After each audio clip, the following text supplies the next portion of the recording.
This podcast is part of the Big Heads Media Podcast Network. Go to bigheadsmedia.com for more great podcasts. How influential are the influencers? Today we explore the reach and impact of social media influencers with our guests, Anna Monaco and Jen Friel, along with our panelist, Danny Mann. I am Louise Blanker. This is Things I Found Online, and welcome guests and panel. It's interesting that the guests outnumber the panel today. Congratulations, you guys. Thank you. So let's talk a little bit about social influencers. Before we do that, I do have to vent. The reason my guests are not in studio today is a little thing I call Trump traffic. So what happens is when Trump comes to Beverly Hills, he's got one friend here, and apparently that friend lives on my street because whenever Trump is in town, all traffic leading to me shuts down. People just get exhausted, turn around, and go back home sobbing. So that is what happened today. Danny made it because he's coming from the Valley. Of course, any guest coming from the West Side can't get past Sunset or Beverly Glen. I come from the left side of the map. Or Mulholland. Yeah. And so our guests turned around and went home and jumped on their Zoom video conferencing. And so here they are. And we have photographs of them to display while they are talking. We'll animate them later in post. Put a little mouth on it, like a sock puppet mouth. And have you talk. All right, so first I'm going to talk a little bit about social media influencers. Social media influencers have a significant presence on Instagram and YouTube. It's a lucrative business that's changing the advertising industry and to some extent the culture at large. At this point, the terms Instagram and influencer seem inextricably tied, and those who follow influencers on social media may develop a one-sided relationship that becomes part of their own personal identity, such as people have traditionally done with celebrities, actors, and musicians, etc.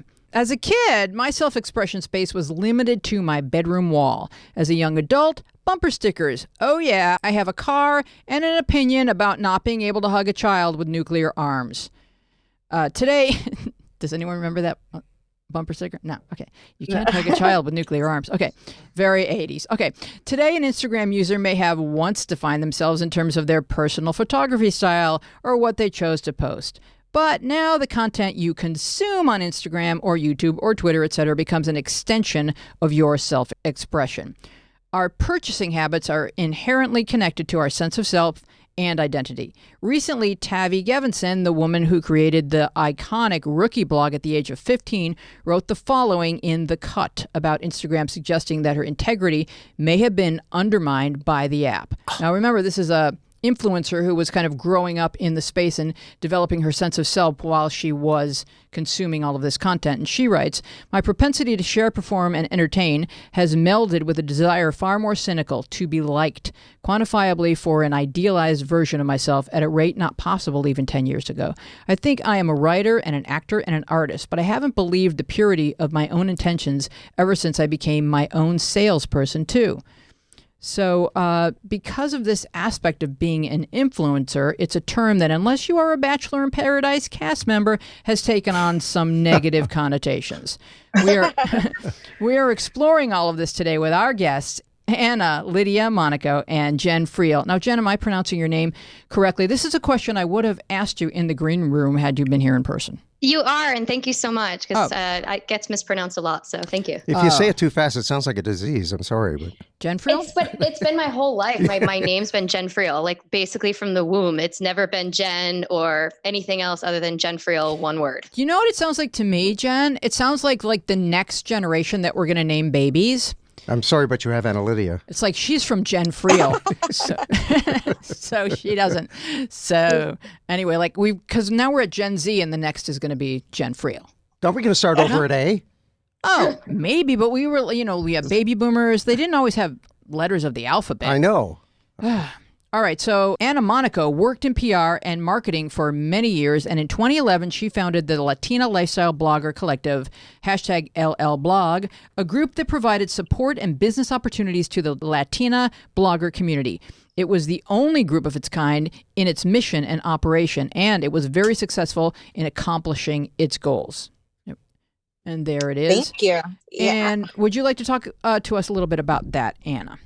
Oh, yeah. Basically, the Lifestyle Bloggers Collective, or the Latina Lifestyle Bloggers Collective, became came to life because my clients, Macy's, Disney, Corona, and others, started to see that I would include, we didn't call them influencers at the time, we called them bloggers. And vloggers really didn't exist, and Instagram didn't exist. So we called them bloggers. And bloggers were creating their own way to reach out to people, basically like their own little digital magazines. And I started to invite them to events.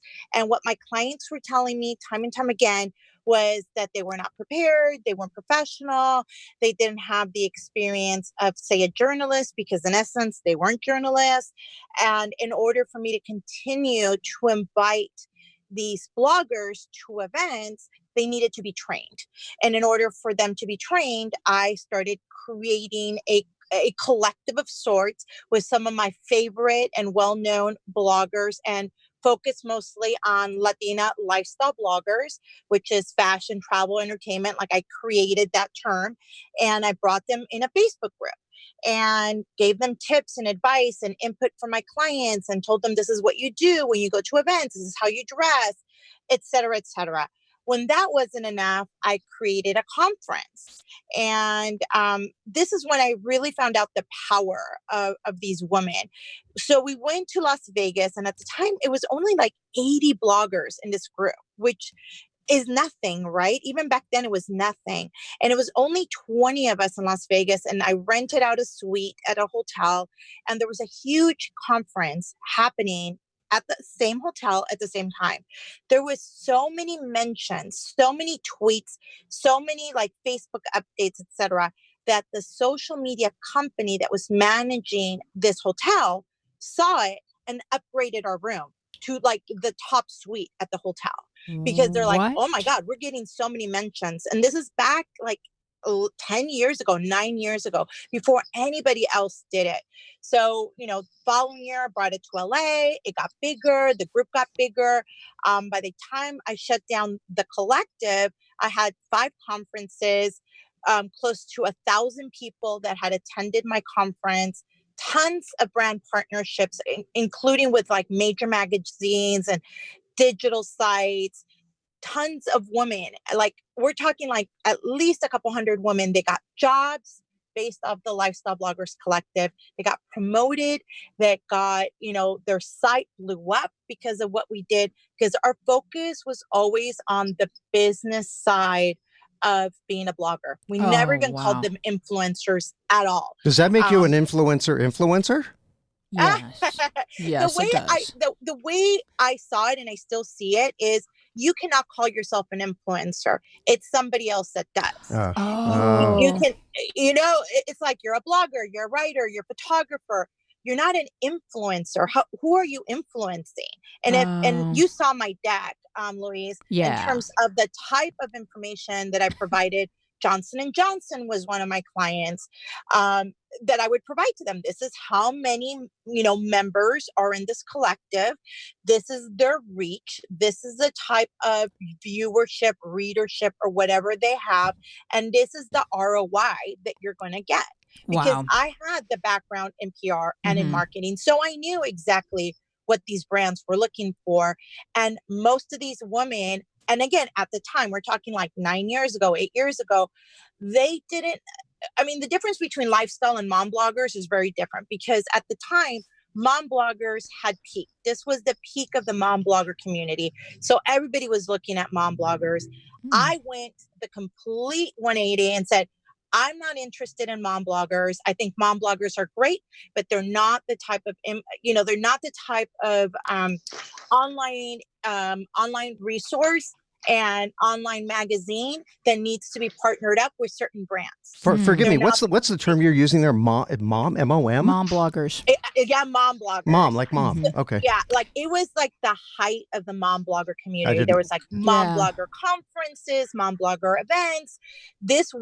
My conference was the first event for lifestyle bloggers. Why are they called mom bloggers? Because they're moms and they blog. And when you're a mom, your baby's crying, you can't go anywhere. You just go online and it's helpful. Okay. Right. So basically mom bloggers, the way many of them, and this is not for everyone, is I'm not a mom, so I don't know this personally, but they are up late at night breastfeeding their kid, changing diapers. They don't go anywhere. They really don't have a life. So they're reaching out to, to like the world, like, hey, I need to connect with someone that knows how to be a mom, that knows how to put a baby to bed, that knows how to feed a child, that knows what happens after childbirth and all the little different details.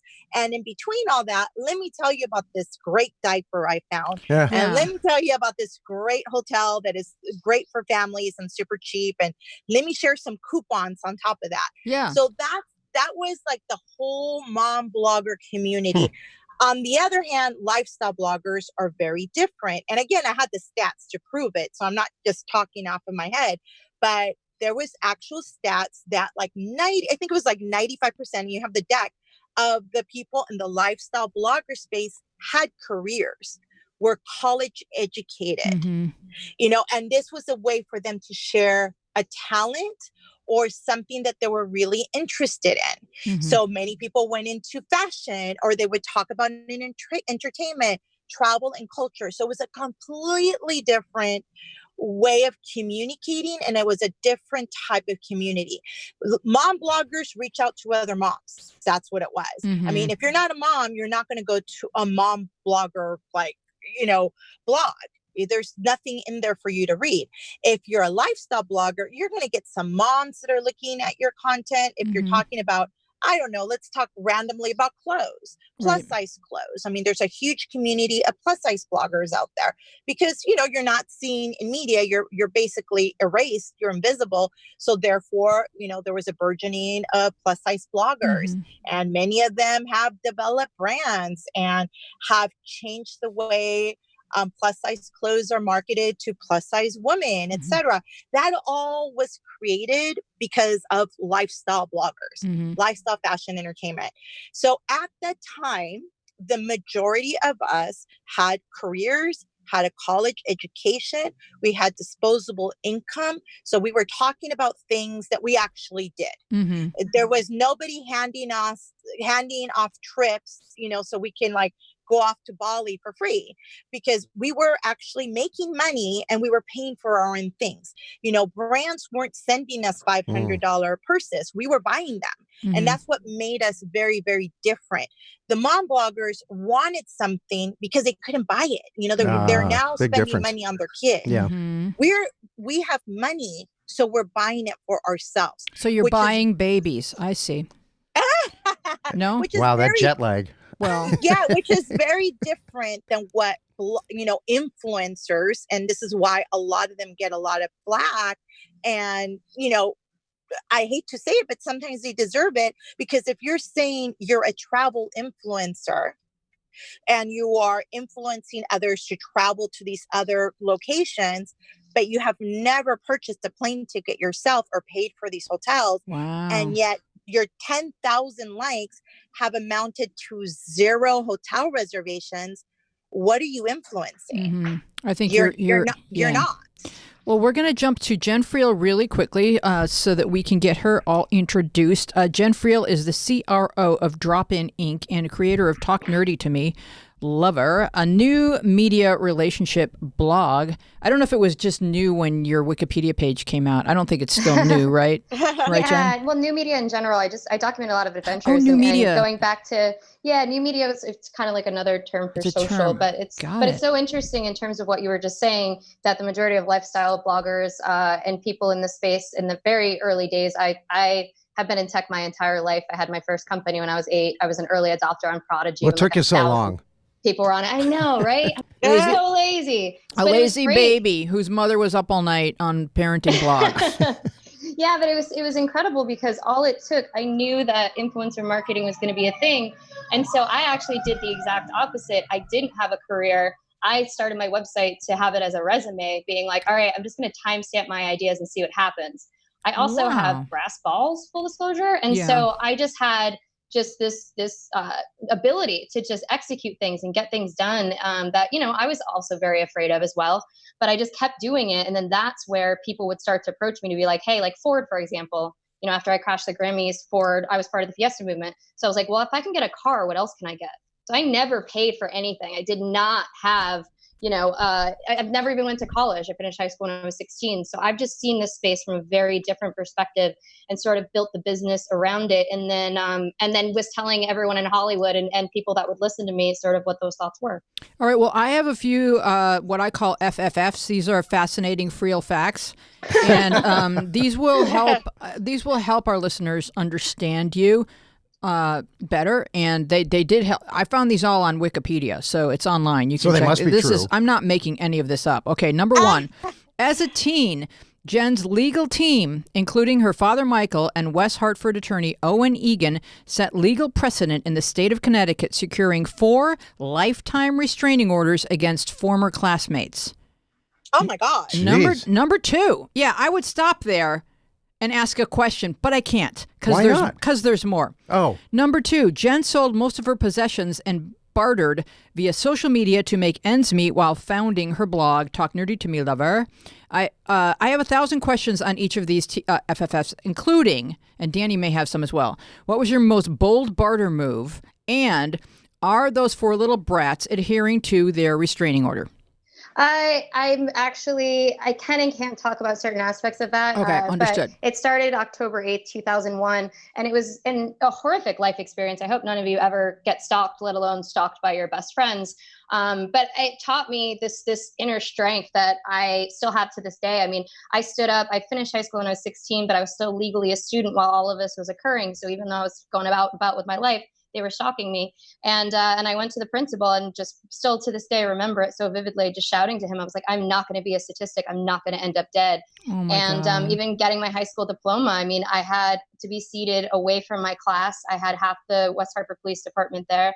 And I just remember crying going in, being like, they told me they would shoot me. Like, this is going to be my last move. But I was like, I've worked so hard for my grades. No one will take this from me. why Wow, were that's- you being stalked? Wow. Is that a dumb question? Yeah, what Yeah. what age are you when this starts? Just a little I'm bit. 16. Yeah, Oh, I was God. 16, and they were very, very close friends of mine. One in particular, and I mean, everybody asked why, which is so interesting. I don't know. It was it just, the experience was what it was. I obviously don't instigate things. It's not like I was coming at them with any sort of anything other than love, and also too, I was moving on with my own life because I was finishing high school early, which I helped them a lot with their grades. So I think for them there was a lot of resentment.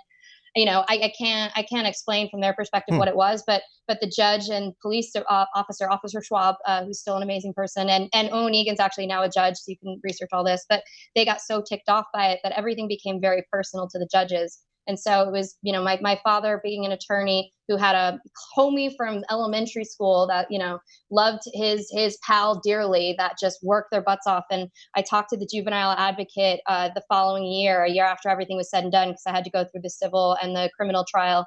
And the juvenile advocate told me, he's like, countless, young girls are now able to get restraining orders in a same sexual relationship.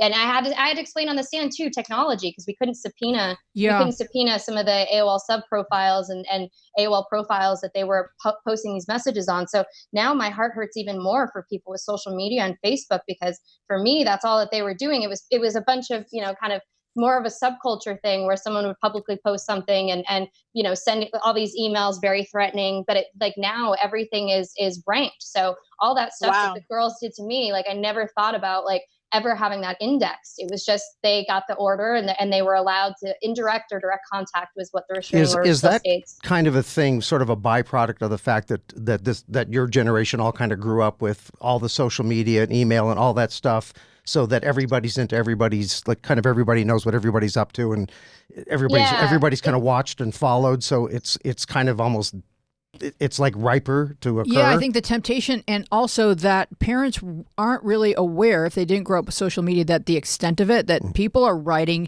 you need to just die and you need to kill yourself. The extent of the bullying are things that people would not say to your face. Am I right about that, Jen? Oh no, they did it to my face Oh, as well. they did? Okay. It was just, they were very physical. Jeez. They showed up at multiple places that I worked, and I worked in different cities at the time because I was juggling 2 jobs to save money to go to New York City. So, I mean, these girls were of a different breed, and where I am in Connecticut, they had access to a lot of things that not a lot of other people would have access to. which is why this case was taken so seriously. And I'm so proud of it. But, the parents knew. We obviously, there's a really great book as well called The Gift of Fear by Gavin de Becker, which actually teaches you how to assess and identify levels of a threat. Because sometimes someone just wants attention. So if you give them a restraining order, it's actually not going to, negate the situation. So I'm just very lucky. One, I'm lucky to be alive. And two, very lucky that now countless, like I said, young women in Connecticut can actually get a restraining order. Because I was just told that this is a cat fight. This is going to blow over. And I was like, no, threatening to kill someone and then showing up with a bunch of goons at your door, that's not really just a casual threat. Yeah. I think it's a test of character, too, that you had your feet to the fire at such a young age that taught you who you were before a lot of people find out what they're made of. I mean, a lot of people have difficult childhoods, for sure.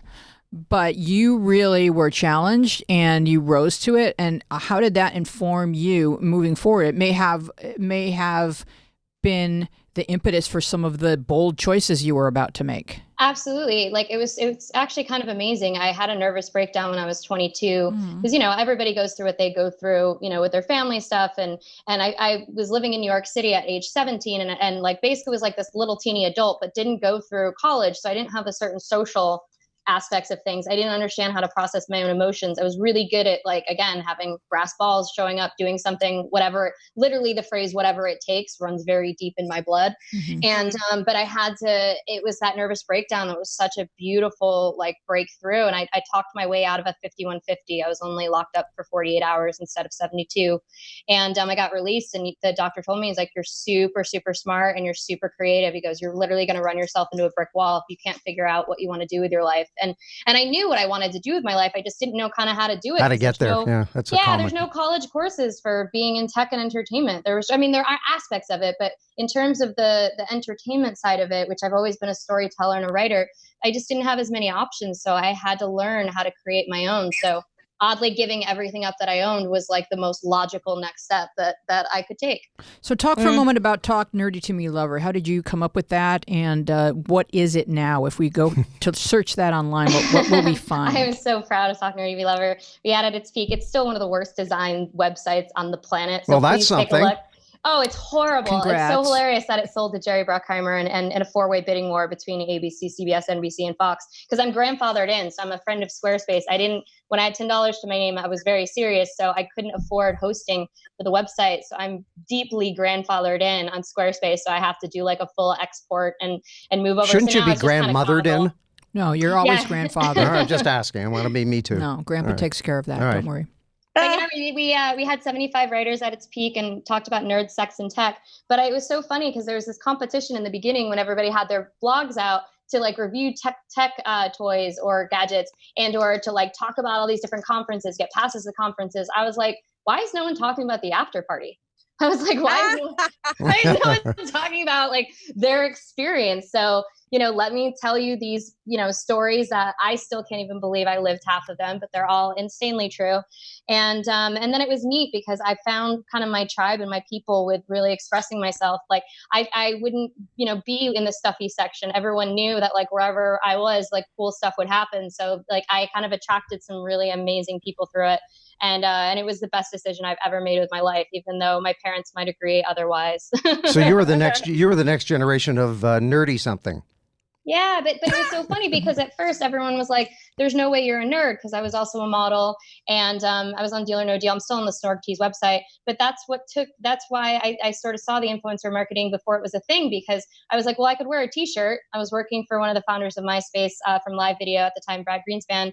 And I was a plant on site. I had 600,000 subscribers. And I was like, well, why can't I just wear a t-shirt, like take a picture, post it, or have it in my live stream? I was like, why can't I just go to cool companies and see if this is a thing? And that was so far ahead of the curve. I had no idea. Wow. But it was a lot of fun. You are prescient. Can I just a quick, she mentioned t-shirt here, and I don't know if you guys, one or what? No, did you hear the story this week about the little kid in school who made up a University of, I think, Tennessee? Oh yeah. He made up like a dorky little T-shirt. Everybody bullied him. He got bullied. The team found out about it. They brought him in. They took his design. It sold thousands From and thousands. zero to hero story. It's an amazing story where the school stood up for this kid that got bullied. I didn't hear about it because Danny, I don't know if you heard about me, but I've been in Australia. I knew something was different about you, and she's got this down under look I want to talk her. about hashtag LL blog because Anna, has your brand gone from being a blog brand to being a hashtag brand where it can be used across mediums or mediais? Medii. Yeah. Right. Well, it was until, LL Blog no longer exists in terms of what it was and what it is now, because it was just time for it to, I want to say it was time to just, go on and move on. And because I had done what I could do with the community. Mm-hmm. There's still people that hashtag LL Blog once in a while. The private Facebook group still exists. There, I still have friends from that time that are very, very close to me.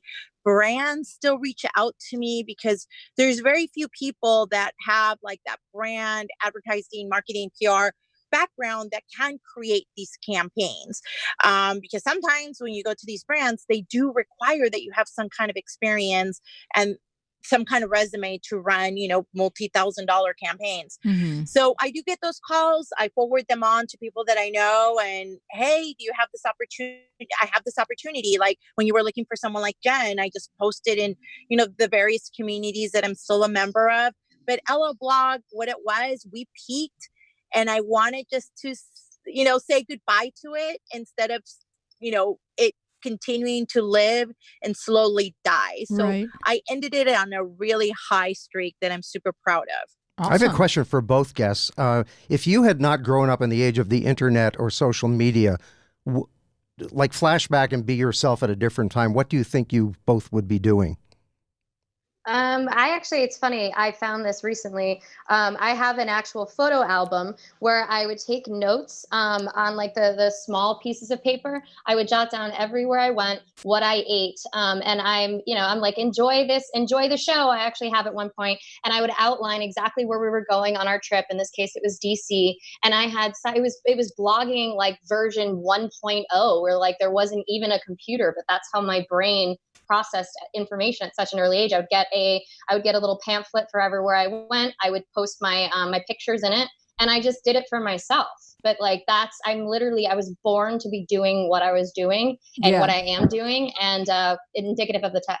I always imagine that if I were born in olden times, that I'd be like working at a Gazette as a typesetter, and I'd be like the person that put together, I don't know, the community newspaper or the pamphlet that was dropped off. Louise, hurry up. We need another comma. Yeah, I always imagine I'd be somehow in journalism if there were no entertainment business. I'd be a journalist. I ended up where I always wanted to be. Like as you both know and your listeners know, I went back to film school. Yeah. And I'm doing exactly what I've always wanted to do, which is visual storytelling. And this is something that it's a childhood dream. In terms of doing marketing and PR and everything, that was just a way for me to start. To get where you're, to get where I'm at right now and where I'm continuing to go. Are you finding where you're going as you go as a development out of what you're doing, or do you both have sort of goals in sight down the line that you want to get to at some point? Have you guys seen that like cute little meme where it says, the way you think your goals are going to happen, and it's like a straight line. The way your goals happen is like this squiggly line. Is it a Sharpie? Is it a Sharpie line? It's like a little Sharpie, like it shows like a line going up, and then the next block is like a little squiggly line. And this is really how life is. Yeah. Mm-hmm. I would say that as much as you say, like, I'm doing everything to go towards my goal, there's always going to be things that I don't see them as a setback, but that teach you something that you learn to take you to that next step. Right. Or you end up doing a project that like my first PA projects, like who wants to be a PA? Nobody goes to, back to film school, goes from an executive and then back to film school. You're talking to two ex-PAs here. Yeah. Yeah. Both of us did that. So you know that. Like, I've retrieved a lot of coffee. Yeah, you're like, Yes. I don't want to do this. But then you realize, like, oh, I am here because I met somebody and I got to do this, or I got to meet somewhere. So sometimes it doesn't look that way. But if you're really smart Yep. and you're really strategic, you know how to make those opportunities bigger and to take you to that next level. Absolutely. Be Yeah, nice to so it's everybody on the way up because you're going to run into all of them on the way down. Oh my God, ain't that the truth? Well, we're going And to it's return just for a brief moment to the FFF's fascinating real facts. Here is number Sounds 3. like my report With a cards. grand savings of $10, Jen visited 12 states, crashed the 2010 Grammy Awards to meet Pete Cashmore, founder of Mashable.com, danced on stage with Prince, and went out on over 103 dates in 9 months, documenting the organic route of attraction using the OkCupid algorithm. Can you report on your findings, Jen? Yes. So OkCupid back in the day, I had a compatibility prerequisite. So it wasn't the swiping. This was pre all of that. This was like 2010, 2011. Mm-hmm. And so I had a compatibility prerequisite that I never published, where if I was into a guy or girl, if I was into this person and I had, like, again, this compatibility prerequisite, I would say I would go out on a date with them. And I was like, if you buy me a beer, I'll give you a hug. Because I didn't want, there was a big story out at the time about this chick on Match who got like $30,000 worth of free dinners. And I thought that people, yeah, it was so douchey. And I thought that's how people would think that I'm surviving. And so I was like, no, this isn't it at all. So there were 103 dates. There were 11 second dates. There were 6 guys I slept with, and there were 4 that I wanted more from. More You meaning are a relationship. stats girl. I was going to say you should be doing color for MLB. But it was amazing because I wrote after I kind of added everything up, it was so organic too. I was 98 dates in 8 months before one of my Twitter followers. I used the documentation of where I was in social media as a way to keep me safe. So it was actually a way to almost say to stalker-like people, like I took the wind out of their back, because if they would show up, I'd be like, hey, how are you? Want to get a drink? Like, people found it a little less interesting. So it was actually a way for me to stay safe. And this individual was like, I think it's been a lot. And I was like, wow, I just did 98 dates in 8 months. And, people in Indio haven't had that many dates. You go, girl. Yeah, but it was a lot of fun, and it was beautiful. A modern day shaman read it afterwards, and he's still to this day one of my best friends on the planet. I love that man so much. Wow. So he helped me with my emotional unavailability and using Reiki, and he changed my life. So I'm super grateful. Lessons. All because I said yes when he reached out, which was like super sketchy, because like, who calls himself a modern day shaman? But there is. Yeah. Modern day shaman. Yeah, I don't. Save that business card. Modern day influencers are Modern day shaman versus a vintage shaman. Modern day influencers are predated by lifestyle bloggers, as we've been discussing. In her Medium post, Bring Back the Blog, Carolyn Stefko contrasts the rise of Instagram to traditional blogging. And she writes, microblogging is a completely different experience, one that feels less substantial and intrinsically forgettable. That intangible wonder I felt when I tucked into a meaty blog post was nowhere to be found on Instagram. In essence, we all tend to be currently consuming less meaningful content and more legs on vacation photos. Anna, what are your thoughts on this? Was there much that LL Blog achieved or promoted that seems like a more distant concept by today's standards? Absolutely, completely distant concept. Again, remember, LL Blog was created to develop lifestyle bloggers to become business people, to develop those relationships with brands that would then hire them or give them the opportunity to blog or create campaigns for money. That was always the intention. When Instagram first started, the way I saw it and the way some people in the creative, like film, photography industry saw it, we saw it as a place to find inspiration. Somehow, some way, someone figured out the algorithm and thought like, hey, let me, throw a branded photo with me wearing a t-shirt and a funky little caption, and I'm going to buy people's likes, and I'm going to pay for somebody else to comment, and I'm going to show this to a brand, and I am then going to get paid campaigns. And that is happening to this day. People still game the algorithm, still pay for likes, still pay for comments.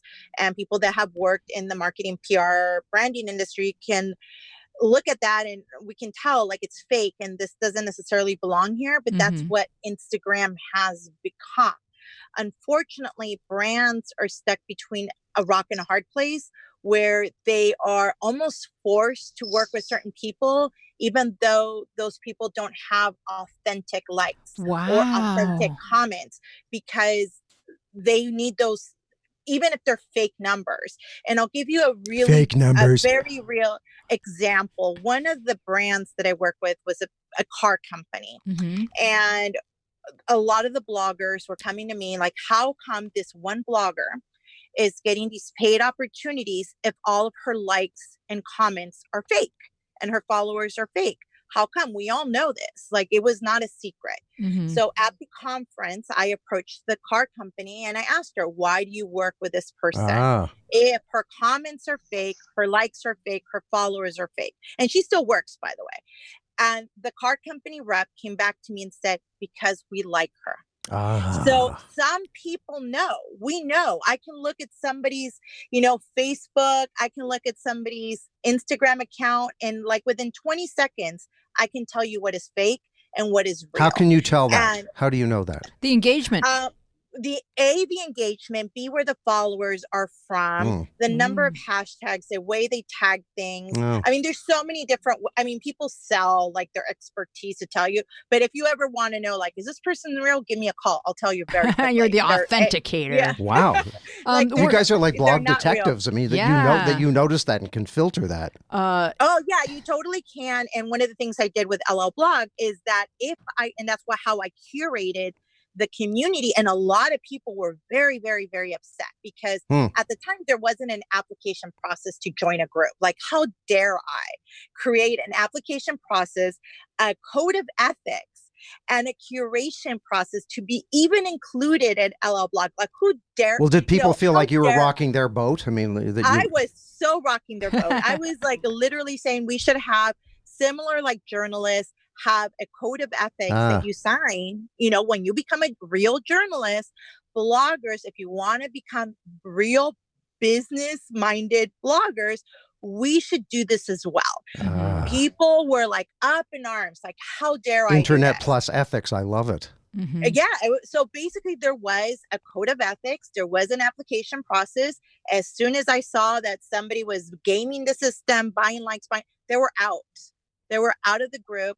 And you saw, the type of package that I would send. It's a little dated, but you could see the type of information I would give to brands. Like, I knew what I was talking about. Like, this is a type of, a blogger that is part of this community. And this is why you need to work with them. It's because, they're being professionally trained. And it wasn't just by me. I would bring in people from the advertising space, from the agency space, from the brand space, from the media space. I brought in lawyers. I brought in experts in different fields so they can train these women. They weren't like the people that you see now where they're like coaches.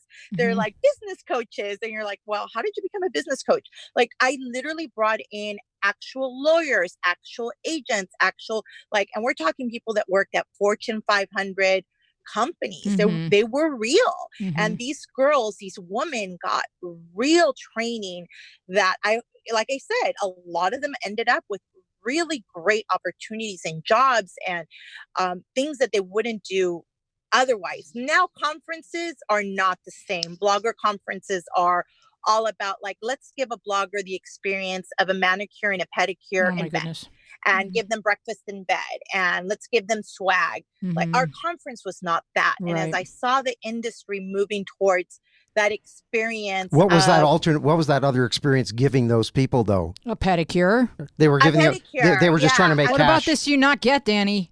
Well, no, but they were taking your money just to give them like a dazzling weekend. It's like pampering, and it's like stuff that they think will look good on social media, and they know that every pedicure gets tweeted out, and so it's not just one person's feet; it's the eyeballs of everyone looking at one person's feet. Exactly. We're going to have to break for commercial really quick. Hold that thought, Anna, and we'll be right back. Okay. Hey, I'm Zach. And I'm Kevin. And we're the hosts of the Rinkside Podcast. We were annoyed by the lack of hockey coverage on local sports radio and decided that we were stupid enough to try and provide some ourselves. We have what we call the Rinkside Guarantee. We guarantee that the podcast you're currently listening to is better than ours. We are literally just two halves of one whole idiot trying to fumble through covering the Detroit Red Wings, the National Hockey League, and hockey in general. Check us out on Facebook and Twitter at Ringside Pod, and subscribe to us on all your favorite podcast providers. Every time you listen to our podcast, it brings us one step closer to our ultimate business goal of purchasing the Arizona Coyotes and then moving them to Detroit. What? Now, back to your regularly scheduled programming, or just another commercial. We aren't the ones who make those choices. I am so in love with both of those guys. Oh, and they talked about hockey, so And I'm hockey. kind of I'm in like with Did you them. know that the majority of influencers are women? Because just like our Yep. two guests, Anna, Lydia, Monaco, and Jen Friel, because according to this post from Brittany Hennessy, please click on link, gentlemen.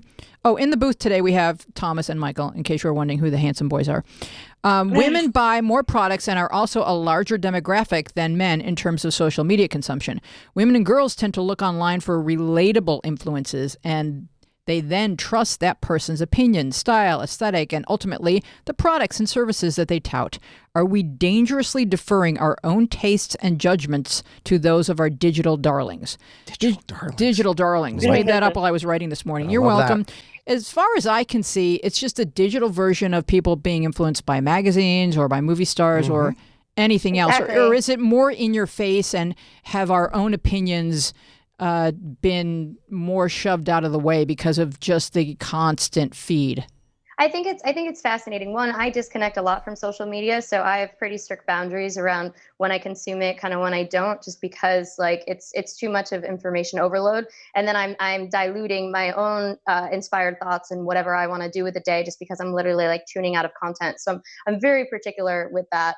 But yeah, I think in terms of everything else, it's so fascinating. You hit on this with the posters on the wall, because I actually asked this in the office a couple months ago. I was like, do kids nowadays have posters on their walls? Because it was all about that like level of self-expression of like, this is what you were really into, this is how you express yourself. But now we have that digitally. And my Right. generation had it as well with like AOL profiles on like AOL 5.0, and then obviously sub profiles on AIM.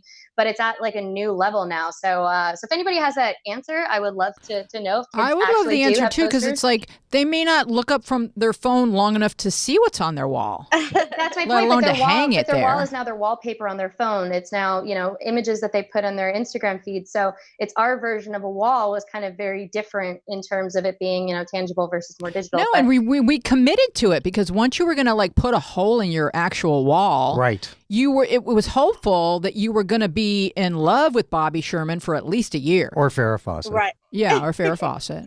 actually, it was so funny when I was with the Modern Day Shaman last, this just a couple months ago. Oh I my God, actually I've walked- never heard that sentence before. Certainly not twice. We walked into this one of my favorite bars, and in walked Nick Lachey from 98 Degrees with his beautiful wife. And so I kid you not like I was full drink in at this point, because I had to like work up the guts to say hi to him. But then right after him was Joey Fatone from NSYNC, and I Stop. literally Oh my had a heart God. attack. I was like, NSYNC and 98 Degrees are friends. I was like, 13-year-old Jen's like dream come true. I was so excited. And by the way, the Beatles and the Stones were friends. They just made it sound like they were enemies. Right. Good to know. That stopped the room. Yeah. You must be like really old. And they all hung out with Harry Nilsson. It's because we all know that. No matter who you were with Yeah. Harry. Can't live without Can't you. live without you. So that's exciting. So who did you speak to both of them?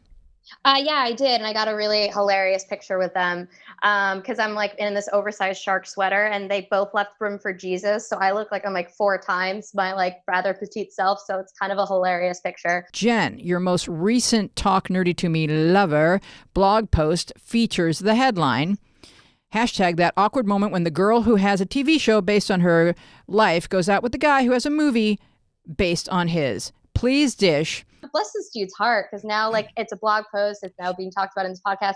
So he's a hugely successful man in business. He's an entrepreneur, done very well for himself. And like it just randomly kind of, well, I'm sure it wasn't random. I'm sure he actually put a ton of work into it, as that's what it takes in Hollywood. But when we first went out, I was intrigued, because I'm like, how many people can say that they have a movie based on their life? And I couldn't get through the movie. I went through 27 minutes of it. I know the movie. It was very popular. It just wasn't kind of my thing. And so we met up and had dinner. And he asked me right out, he's like, do you mind, not writing about this? And I was like, yeah. I was like, I did the 103 Dates Forever ago. And mind you, this was well over a year ago. I think it was like a year and a half ago that we went out. And I was like, no big deal, no big deal. And so then we go over to this KCRW event, and we're standing in line, and this dude I recognize, and I called out his name, and his dog had just gone missing, and they'd found it. So it was this huge dramatic story that played out in my social media feed. And so I'm asking about his dog, so excited to see him. And he goes, "You." And like this very low tone. And I was like, oh my God. I was like, what? And he's like, "I've waited 6 years to confront you with the blog post that you wrote about me." And I was like, this could not be happening in front of like any worse date. Like, and he didn't even care. He just went to town, and it was like right in front of my date. And I just had to own it. And I just said to him, I was like, I stand by everything that I write. I respectfully disagree with what happened, but, was as polite as I could be considering a super awkward situation. So that's 5 restraining orders. Yeah, Wow. right, exactly. I have kind of a similar story in that I blogged about the harassment at the Comedy Store to female comedians. Oh, and goodness. this is the beginning of blogging. So I don't know, it was like 15 years ago. Anyway, like I was just like, I was just like ready to name names. And so I just named names, and I just like really accurately told how they treated me as a female comedian. And then one of the comedians, and I like all these guys individually, but like it was like Lord of the Flies over there. So all of them together was bad. And so one of them said, "My mom read that, and can you please take it down?" And like, I don't have brass balls. Like my balls are more putty, or I don't have balls. But I kind of took his name out of it because like if you're going to invoke your mom. So yeah, I mean, how do you feel about like we all own our experiences, but then when you put them online and it affects people and their moms, like speak to that a little bit. Go ahead. You have to be careful, especially if you're working with brands, especially if you're working with Disney, especially if you have like aspirations of working with certain people. I'm not saying dilute yourself, but be really, really careful, because online is forever. It's not like a photo we took years ago, just 35 millimeters, and we can throw it at the bottom of our bed and no one else is going to see it. Whatever your post will be there forever. So I also have a blog. And what I did is I took out, without telling anyone, all of my personal posts are down. Really? I just kept it to art, culture, and entertainment, because I'm not building for one job. If I get one job, great, wonderful. I'm building a career. And if you're thinking long term, and I think that's how a lot of people mess up, it's like, yeah, I'll do whatever. It doesn't really matter. It can, especially if you're a woman, especially if you're a woman of color, like we have very few opportunities to mess up. So like really think about it. Yeah, weigh it. Always be weighing the consequences with the actions. Exactly. Yeah. Like there will be consequences. It may not happen, this week. I may still get that job, but how many times have we seen people that are like, oh, we saw this video from 2 years ago, like that comedian that just got fired for something he said a year ago. Things like you can do whatever you want. Nobody's telling you not to. However, accept the consequences when they come. It's there. Right. It's there. So but this is what I told all the women that I work with is like, if you were sent a product that you did not like, and the agreement was you were paid a certain amount of money to write about it, and you got the product and everything else was kosher, but you hated it, it's like really weigh the options. I'm not saying lie about it, but really weigh how you're going to write about it. Because if you truly want to one day be a fashion, lifestyle, beauty journalist, not just a blogger, then you're going to have to write like a journalist. Yeah. And that what did you feel and what did you think, as opposed to, oh, I got to make the people look good because they gave me the product. Exactly. And that is something that comes with a lot of time and training and experience. And, yeah. And a lot of these girls that are on Instagram that, oh my God, bless the hustle. Like I'm like, they're on it like 3 or 4 times a day, and they're taking all these photos and like, they're doing so much stuff.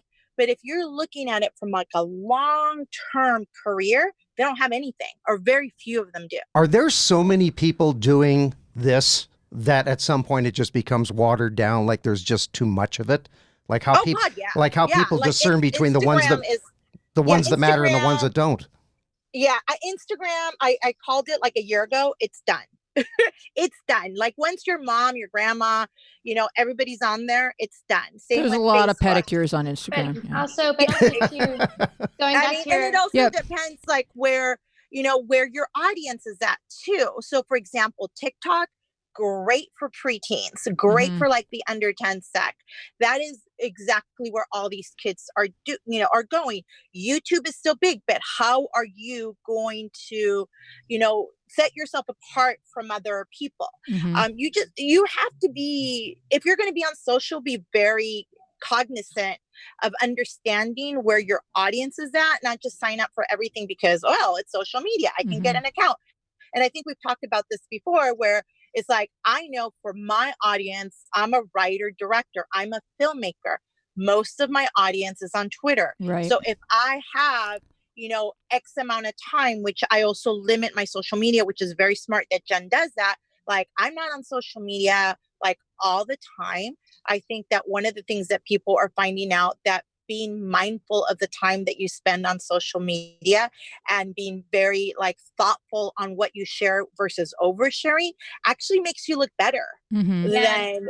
than somebody that's sharing everything. If you're like putting like the one photo, you're sharing like that one experience and those two things, that is way more impactful than 10 photos. Curate. Leave I them, want to wa- hear. leave them wanting I more. want to hear Jen talk about personal stories and the sharing of your own truth. Yeah, so thank you so much. No, it's so funny because I have such a different perspective on this. So going back to what you guys were saying earlier, what matters, what doesn't, what it comes down to at the end of the day in anything in social media, whether you're posting, I once couldn't go more than 24 hours without people on Twitter being like, where is she? What's going on? So I took it to such a Wow. degree in Mhm. terms of content creation. Now I'm in the polar opposite. I used to have 5 blog posts a day going live on Talk Nerdy every single day. Mhm. And so but it really comes down to what mattering the most is in terms of integrity. It's what content you're creating, what you're producing. The platforms are irrelevant. And I think people love to get buzzy about like, oh, this is the new latest and greatest thing. It's like, whatever whatever social media platforms are, those are like the wheels to whatever your blog is. Like it just helps with traffic and it helps get people to have access to you and to understand what's going on. But really at the end of the day, it's about integrity. And I was up for a gig working actually with the US government, which is like the coolest thing that I could ever say possibly. Yeah. And and I would have gone overseas. And so basically they were like, oh yeah, well, to get you the job, we just have to prune, some of your posts. And I was like, then I have to turn down the job because I said I stand by anything I've ever written. And it was my truth in that moment, even if my writing I cringe at now almost 10 years later. But it was my truth in that moment. And that's hugely important to me in terms of my own integrity. So I wasn't willing to budge on that. And they very respectfully went their own way as well. But I was like, come on, like nerdy sex blogger to like secret agent. I was like, that was like such a third act that I never expected. This is going to be a one-woman play. And that happened to one of the bloggers that I work with, and she did sex and relationship writing, and she really wanted to work with one of my clients, which was Disney. And I'm like, you can't. Like, you can't. You don't have the type of content. It's not a match. And yeah, like this is really, and this is before people could really look further and further back to see what you wrote about. They would just look at the first like 10 blog posts. Unless your date was a bunny rabbit, in which case. I know. And then it would have been different. And it was a really hard pill for her to swallow. Mhm. It's like, yeah, you're going to have opportunities, lots of them, but they're not all going to match what you write about and what you're, and what you do. And it's just something that you have to live with. Like Jen said, her integrity at that moment, not putting anything down, was more important than that job. For other people, it's a little bit different. They want that job or they need that job. So therefore, they're going to have to make, different choices. And they might have to explore the world of compromise. Yeah, exactly. The Exactly. appearance of authenticity is key to being a successful influencer. Success is often based on embodying it, and yet we think of influencers and their tactics as being fake and disassociated from reality. There's a concern that too many people, particularly kids and teens, are affected deeply, and their self-esteem can be damaged by influencers' aspirational Instagram posts. Because of these conflicting ideas, influencers have the ability to play around with and subvert what is authentic and real, like in the case of travel Instagrammer Tuppy Saravia, who used an app to insert fake clouds into her photos. After she was called out on it, the app she used to make the clouds partnered with her and is giving her the opportunity to create custom cloud designs. Fake clouds. Sure, Oh, the, my goodness. sure, the situation seems ridiculous, but is absurdity necessary to help illuminate how our digital and offline worlds diverge? And does it even matter? Is this just an extension of show business, or does social media look too much like real life for us to differentiate? Ladies? And I think this is where people are going to have to be smart and not just look at the headline. Like I was telling my husband today, don't just look at the headline, read the article, see who wrote it, see what their background is. I think that if you take something at face value, again, my experience is in marketing PR. I can look at something, I can tell that it's fake. I can tell when something is, it's a partnership versus versus the person actually purchased this item. A young kid, 8, 9, 10 years old, they don't know that. Right. They have no idea, and sometimes even teenagers are a little too dense to understand that $1,000 purse on their parents' 100,000 income is not possible for them, even though their favorite Instagram star has it. And they probably don't even realize that some of these Instagram stars, and because I have personally seen them, true story, go to Century City Mall, purchase something, take photos, and return it same day. Whoa. Or take I'm photos shocked. while they're at the mall saying, oh, I just got all these things. They walk out not buying a single thing. Wow. So they don't know that. How do you know that if these people don't actually, share this? Yeah. The way I would look at things, especially lifestyle bloggers, especially people that claim that they did all these different things, it's so easy, especially here in LA. It all, wherever somebody lives tells you a lot about that person. A lot. The car they drive tells you a lot about that person. How new I met earlier this year at an art event of all places, fashion, and she claimed that she was a high-end fashion influencer. Her boots were at least 5 years old and super beat up. But in the photos, she would literally alter them so they looked brand new. Wow. So you don't know. You don't know. I think that you have to be if you have kids, I have a niece and she'll tell me she just saw something on YouTube and she saw one of my videos that I had. I'm like, you do know I did that for work. I'm like, this is a work thing. And this is how I made money. And this is, you have to be responsible for the people around you. If you know more, tell them. I can tell. It's teaching them context. Yes. And can everybody else tell? Possibly not. And I think a lot of people are too busy trying to make money very, very quickly, unfortunately, that they're doing everything that they can in their power because this is they're at the end of the bubble bursting. And we all know what happened when Mode fell apart. Like a lot of quote unquote influencers, God knows what they influenced, ended up without work, without paid campaigns. And then they couldn't do anything else and they had to reinvent themselves. And by this time, a lot of them, unfortunately, didn't have the degree that it requires for them to work at a Macy's, at a Disney, to work at the higher level positions that they claim that they're ready for. So we have to be responsible for, I feel that whoever it is that's putting something out there has to be responsible, whether you tag it that it's a sponsored post, whether you tag it as an advertising campaign, whether you are real and say, I tried this on and I didn't buy it, because other people do not know. And especially when you're younger, you don't have that sense of realizing, my parents can't afford to buy me that $1,000 purse. Right. That, but the adult grown-up version of that is like the news. It's people who have one source, they read that, they believe it, as opposed to reading many sources, weighing it all and coming up with an opinion based on, here's what I think is going on. Right. Exactly.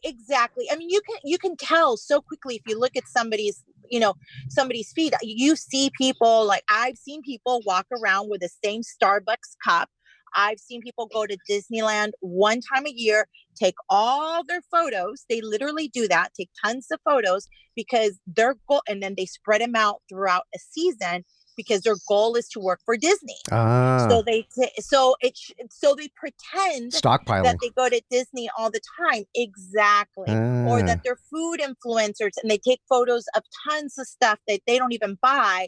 So they have something to show. So somebody young, I don't expect them to understand this. Somebody older with a little bit more common sense, whether or not they have a degree, whether or not they're professional, they should have a little bit more common sense in general to tell somebody younger, like, hey, this could possibly not be real. Well, some may argue that influencers are not all self-obsessed. Some openly strive to create positive change in the world. Influencers that are encouraging positive thinking and behavior are getting more attention, such as those who dominate a niche called StudyTube, which helps students get through exams and achieve academic success. Would you like to speak to that, Jen? Yeah, no, I just think that, a lot of different things can sort of change in terms of brands and influencers and whatnot. But it just sort of, again, I just have to keep going back to the fact that it's like, it just comes back to integrity, and it really does. And what matters in the world, I don't know that we can shake from kids the compulsion to have a new thing, but really what matters is what you do and how you live your life, not what you wear and what you possess. And that's going to make you feel. But even earlier to what Anna was saying with the fashion blogger who didn't have the shoes that were, of a certain caliber. I guess maybe I just come from a different mold that, for me, I remember I actually did have an investor call me out on my shoes because they were like these Vans that were just so run down from all the adventures that I was having. And he was actually kind of offended by it, which I thought was funny. So I came back for the next meeting with a sponsorship from Blowfish Shoes, and I never wore used shoes around him. So again, I just feel like a lot of this stuff, no matter what, at the end of the day, it just all comes back to integrity. Whether you're creating the content, whether you're consuming the content, I think that's just, that comes down to you, and the platforms and how we consume that are a bit irrelevant. No, I'm being sponsored by Old Dirty Slippers. Thank you. It's great. I think there's a lot of influencers and people that I call influencers are actually people that influence behavior. They change behavior, that influence how you shop, where you shop, because there's also reverse influence. You might see something that, let's say you hate on Kylie Jenner or any of the Kardashians, and you won't buy anything that they touch. That's reverse influence. But if somebody has a positive influence, let's say it's somebody that writes, there's a lot of poets on Instagram that write like daily posts, and it's really encouraged a young number of young fans of books to go to these huge literary events that you would never think because of this poetry and work that they're posting. Same with artwork. Like, you might not see posters, but whenever I go to art events or cultural events, I'm starting to see younger and younger kids being really interested in somebody's piece of work, in like little zines and poetry and like artwork that is created by hands by these kids that haven't even gone to art school yet, but then they're super creative. I love that. So there's that positive element of the social media aspect, but we can't ignore and dismiss that there is this very ugly, negative part of it that even older people take part of, because as Jen was talking about being bullied by these young kids, and we're all assuming bullies are young kids. I've been bullied by older women online. Really? And it happens. There's like actual bully groups, like Get Off My Internet. It's an actual website where women go and bully other bloggers. Oh my God. So and these are adults. They're not kids. So there's actual hate going on online. And it comes from all places. It comes from moms. It comes from young kids. Obviously, young kids are much more impressionable. But, somebody older, it might, make them lose a job. There's a new term, blogger bully. Yeah, there's tons of blogger that rolls bullies right out off your there. tongue. Yeah. Well, influencers are overwhelmingly white women, but we're really starting to have a conversation about it. Like this summer when the brand Altered State was called out for not inviting women of color on a press trip. Brands suffering representation fails are put on Twitter blast, and those who get it right are rewarded. So will the influencer marketing trend lead to more diversity in advertising? I think we're already- it's been a conversation that's been happening as long as I've been working in PR and as long as I've been working in marketing. And the goal, the dream is that we'll see more diversity. It's a conversation that is going to continue to happen, because at the end of the day, the people that pay for these campaigns and that pay for influencers and that invite them are people that are sitting at the table. And by and large, they're mostly white men. And the few women that are there that happen to be white sometimes see diversity as being a black and white thing. And they're like, oh, well, we brought in one black influencer. That should be enough. No, there is like African American, but there's also Hispanics. Like Hispanics are like the number one minority in the US. There's also Asians. There's also South Asians. It's like, and they all have their individual communities. And it's been proven time and time again that brown and black women shape culture like no others. Yeah. So the fact that agencies and brands are still not bringing and hiring people at the decision-making level to create, manage, and produce these campaigns, it's quite sad. This is going to continue to happen, and brands are going to continue to be dragged out because there's very, very, very few people at the top making these money decisions. And these influencers and these people, digital marketers, whatever, they're going to continue to call them out. This is going to be a continual, unfortunate, problem that's going to happen. And I don't know that we're going to see a major shift in change for several years. We will when we get more people at the table. More representation at the table. And then that's like a separate conversation that we can have, because like, how many people do we need at the table, and where do we find those people? I was just talking to someone in the arts community, highly, highly influential person that curates and brings artists at major institutions here in the US. And she was discussing how even if she wants more Latino and Latino artists, many of them are not represented by traditional, places that they go to look for them. Is one of you being arrested? Yeah. Oh, sorry, guys. I'm in the office right now, and we're right next to a fire station. And normally there's my dog in here, too. So he's the head of our HR department. So he's actually featured in Forbes. So talk about diversity. Yes. Hey, we do. Yeah. Canine represent. But I think in terms of diversity, going back to your point, I think we're seeing it now in terms of fashion with body inclusion, and like where all bodies have to be represented. So I think I say this as a white woman, from Connecticut. So maybe my view is obviously very whitewashed and slanted. But I know from certain Hollywood producers and whatnot that they have like a diversity quota, which I actually almost want to take offense with to a certain degree, that it's like, whoa, we need a quota for this. But it's true that if someone has this one particular has this first look deal with CBS actually, and I don't know if this is just true of CBS or other networks, but basically they have mandated that they have to pitch content with all these different ethnicities and sexualities being represented, which I thought was amazing. I had no idea. And it's funny because CBS has the least amount of representation, and they got major heat earlier this year. Then that's probably why. Yeah. Yeah. So maybe this is something new, because it's not there yet. It's a very, very, very problematic, and it's going to take time. Like, we want it. And the quotas that you brought up, I'd love to see that. Like, I work on major films, and trust that I am usually the only brown woman in the crew. Wow. And there's no quotas, and these are union. Like, you get rewarded by getting certain stamps, like that a woman in film has a stamp that they'll give certain productions if they hire X amount of women, but usually not women of color or brown women. There's no stamp for that. I think those quotas and directives really help, though, because they're good starters. It's like like training wheels on a bike. It's like once that's put into motion and those people are in, and they, everyone says, "Hey, this is great. This works." Then it becomes more natural and becomes more than absorbed by the system. Well, yeah. Closely. And here's to hoping that they continue, but there's no stamp, unfortunately, for hiring more brown people, more Asian people, more Black people in films or in TV shows. There is a stamp, the reframe stamp from Women in Film, that certain films.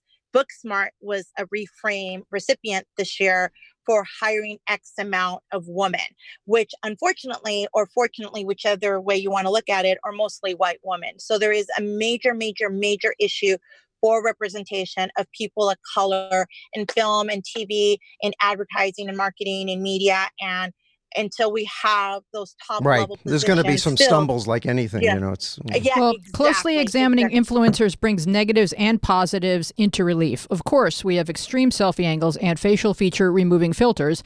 And on the upside, we have increased opportunities for women and minorities and the presence of supportive communities. So I'd like to end by jumping to what's Twitter trending. And what I found Twitter trending today, I think had to do with Anna Wintour or something she was rolling out. I didn't pay. Oh, yeah. I actually tweeted about that too. Oh, She has good. a masterclass. So Yeah, it was she has a hashtag how to be a boss. And I think, here we are representing bosses, right?